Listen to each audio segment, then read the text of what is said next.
नमस्कार दोस्तों, आज हम बात करने वाले हैं लाइन एंड स्टाफ ऑर्गेनाइजेशन की। दो तरह के आपके पास इससे पहले भी जो ऑर्गेनाइजेशन है दोस्तों, जैसे आपके पास एक प्योर लाइन ऑर्गेनाइजेशन होता है और दूसरा आपके पास फंक्शनल ऑर्गेनाइजेशन होता है दोस्तों। तो उन्हीं के दोनों का आपके पास ये मॉडिफिकेशन है, उन्हीं का एडवांस रूप आपके पास लाइन एंड स्टाफ ऑर्गेनाइजेशन। जो ऑर्गेनाइजेशन आपके पास जिनकी वॉल्यूम आपके पास बड़ी है, जिनमें प्रोडक्शन ज़्यादा होता है, उनके लिए बेसिकली हम लोग इसको यूज़ करते हैं। तो लाइन एंड स्टाफ का आपके पास क्या लॉजिक क्या है, जिसमें आपके पास प्योर लाइन भी हो और जिसमें आपके पास स्टाफ भी इंक्लूड हो। तो वो स्टाफ जो है बेसिक, उसका भी एक सेपरेट फंक्शन होता है, तो इसलिए आपके पास इसको बोला जाता है लाइन एंड स्टाफ ऑर्गेनाइजेशन। आपके पास इसमें जैसा मेंशन किया हुआ है, it is a type of organization in which top authority establish their goals. Top authority जैसे बोर्ड ऑफ डायरेक्टर्स हैं आपके पास, तो वो आपके पास क्या करते हैं, एक गोल एस्टेब्लिश करते हैं, बताते हैं कि ये गोल आपको अचीव करना है। और जो स्टाफ मेंबर्स हैं और जो वर्कर्स हैं आपके पास, they follow that type of direction to achieve those goals. और जो वो गोल्स हैं उनको अचीव करने के लिए आपके पास वो उन सभी चीजों को, उन डायरेक्शन को क्या करते हैं, फॉलो करते हैं। द स्टाफ मीन्स क्या है आपके पास, वहां पे एक ऐसा सपोर्टिव स्टाफ है जो कि आपके पास जो लाइन के एग्जीक्यूटिव्स हैं, जो लाइन के आपके पास एक तरह से जो मेन मेंबर्स बोले, उनको क्या करते हैं, वो आपके पास गाइडेंस करते हैं, उनकी हेल्प करते हैं कि बहुत ही क्विक टाइम में आपके पास उन गोल्स को अचीव किया जा सके। यही लाइन इसमें मेंशन है, the staff means the supportive staff which helps line executive. जो लाइन के एग्जीक्यूटिव्स हैं उनको वो क्या करता है, उनको हेल्प करता है कि उन गोल्स को आसानी से अचीव किया जा सके। The staff are just like the advisers. और जो वो स्टाफ हैं वो केवल एक एडवाइजर्स हैं कि बेटर एडवाइस दें, ताकि आपके पास बहुत ही बेटरविटी के तरीके से, बहुत ही शॉर्ट ऑफ टाइम में आप लोग उस गोल को अचीव कर सको, प्रॉपर मैनर में अचीव कर सकें हम लोग। तो उस चीज को जो है वो एक एडवाइजर के रूप में काम करते हैं। ये दोस्तों इसमें लाइन और स्टाफ का जो है आपका फिगर बना हुआ है,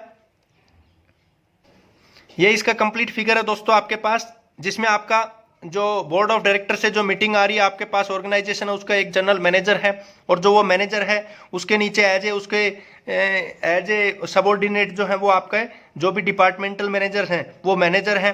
अब जो ये लाइन है आपके पास, ये कंप्लीटली आपकी क्या शो कर रही है, एक तरह से लाइन ऑर्गेनाइजेशन, जैसे जनरल मैनेजर, जैसे मैनेजर, जैसे सुपरिटेंडेंट, जैसे फोरमैन सुपरिटेंडेंट के नीचे दूसरे फोरमैन, तीसरे foreman, there are number of workers below the foreman के नीचे आपके पास ये वर्कर हैं, इस फोरमैन के नीचे ये वर्कर है, इस फोरमैन के नीचे ये वर्कर है। तो आपके पास बेसिक क्या है कि जो डायरेक्शन ऊपर से आ रही थी वो डायरेक्शन आपके पास कंटिन्यूसली एक लाइन में फ्लो हो रही है। नाउ द स्टाफ मेंबर्स, जैसे आपके पास पर्सनल असिस्टेंट टू मैनेजर, जैसे आपके पास इस मैनेजर का एक तरह से पर्सनल असिस्टेंट, एक तरह से legal advisory, they are included in staff, and the basic function of these staff is to help the these type of executives and they are just like the advisors। तो इनको adviser देंगे और आपके पास उस proper advice को हम लोग completely इसमें इंक्लूड करेंगे, ताकि आपके पास ज्यादा से ज्यादा बेनिफिट मिले।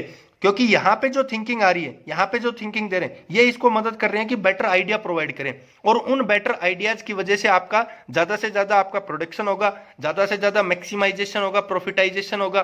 तो ये आपका बेनिफिट देने के लिए स्टाफ इसमें इंक्लूड किए जाते हैं। अब ये तो पूरा इसका फिगर हो गया दोस्तों। अब कहता है कि कुछ इसके एडवांटेज भी हैं, कुछ इसके डिसएडवांटेज भी हैं। Now what are the advantages of your line and staff organization. First one is the better decision बहुत अच्छे आएंगे, क्योंकि आइडियाज आपके पास ज्यादा आ रहे हैं, और whenever more ideas come then better decision will quickly done. तो बेटर डिसीजन जो है वो क्विकली आएंगे, वहां पे आपके पास बहुत ही क्विक टाइम में आएंगे।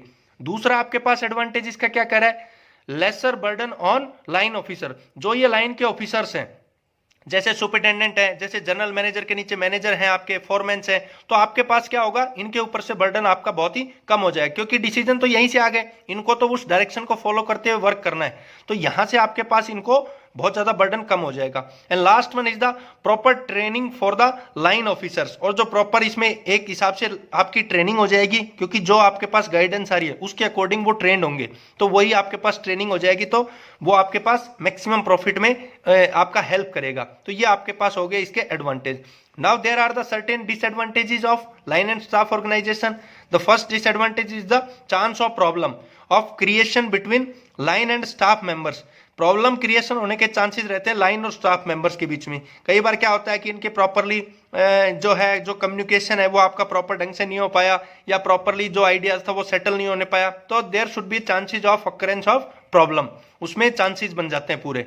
और दूसरा, क्योंकि आपके पास इसमें ये एक्स्ट्रा आपके लीगल एडवाइजर और आपके पर्सनल असिस्टेंट जो हो गए, तो वो एक्स्ट्रा स्टाफ हो गया, तो इसका मतलब आपके पास ये सिस्टम आपका एक्सपेंसिव बन गया। तो इस तरह से आपके ये कुछ इसके डिसएडवांटेज भी होते हैं। तो मोस्टली इसमें बड़े ऑर्गेनाइजेशन जिनका वॉल्यूम बहुत ज्यादा है उसके लिए हम लोग इसको यूज करते हैं दोस्तों, और मोस्टली इसके फायदे आपको ज्यादा मिलते हैं। तो ये था दोस्तों आपके पास line and staff organisation. Thank you.